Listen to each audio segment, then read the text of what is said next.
جمیل صاحب تو بالکل ہی اپسیٹ ہو چکے تھے، اور وجہ شاید اللہ تعالیٰ کی بے زبان مخلوق یعنی ان پرندوں کو تکلیف اور اذیت میں رکھنا تھی۔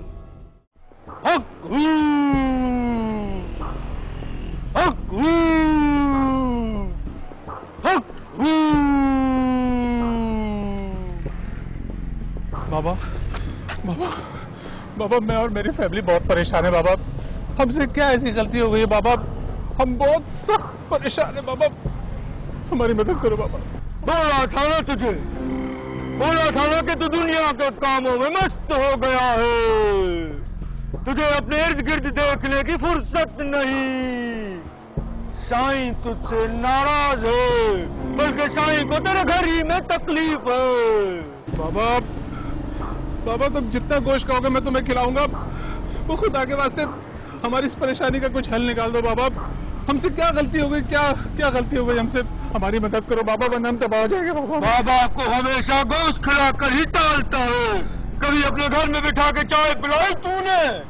آ جاؤ بابا، آؤ میں تمہیں چائے پلاتا ہوں، آؤ بابا۔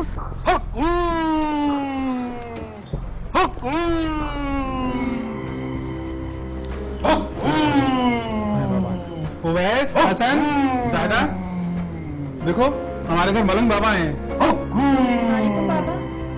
وعلیکم السلام۔ بابا آپ بیٹھے، میں آپ کے لیے چائے لے کر آتی ہوں۔ نہیں، چائے ہم اوپر چھت پہ پیئیں گے اور تم سب لوگ بھی چھت پہ آ جاؤ۔ چلیں ٹھیک ہے، چھت پہ چلتے ہیں، آ جاؤ بیٹا آ جاؤ۔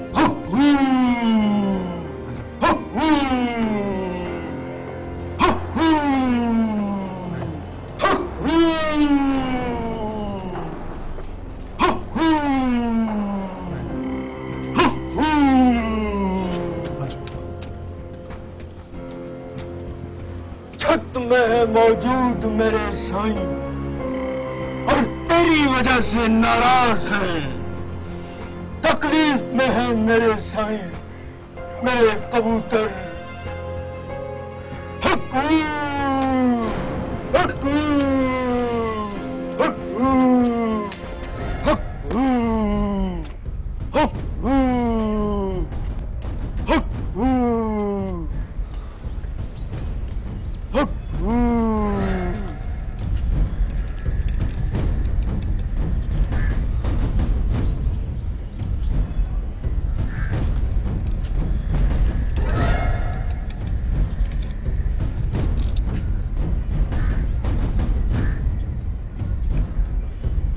سائیں معاف کر دو ان کو، ان لوگوں کی وجہ سے آپ 8 دن بھوکے رہے،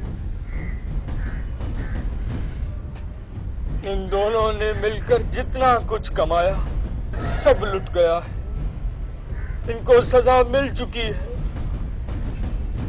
جب پرندوں کی دیکھ بھال نہیں کر سکتے تو انہیں کھلی فضا میں چھوڑ دو۔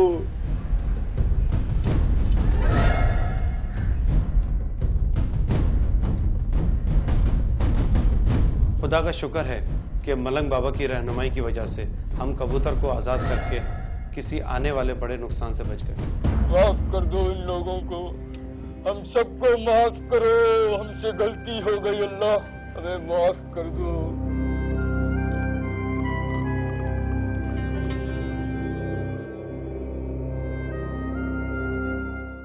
اللہ تعالیٰ کی مخلوق کا اگر خیال کیا جائے، چاہے وہ انسان ہو یا چرند و پرند، تو اللہ تعالیٰ بہت خوش ہوتے ہیں، لیکن اگر ان مخلوقات سے ناروا سلوک کیا جائے، ان سے سختی برتی جائے، تو ہمیں بھی اللہ تعالیٰ کی ناراضگی اور سختی کے لیے تیار رہنا چاہیے، اور اللہ تعالیٰ کی ذرہ برابر بھی سختی ہم لوگ برداشت نہیں کر سکتے، مانو یا نہ مانو۔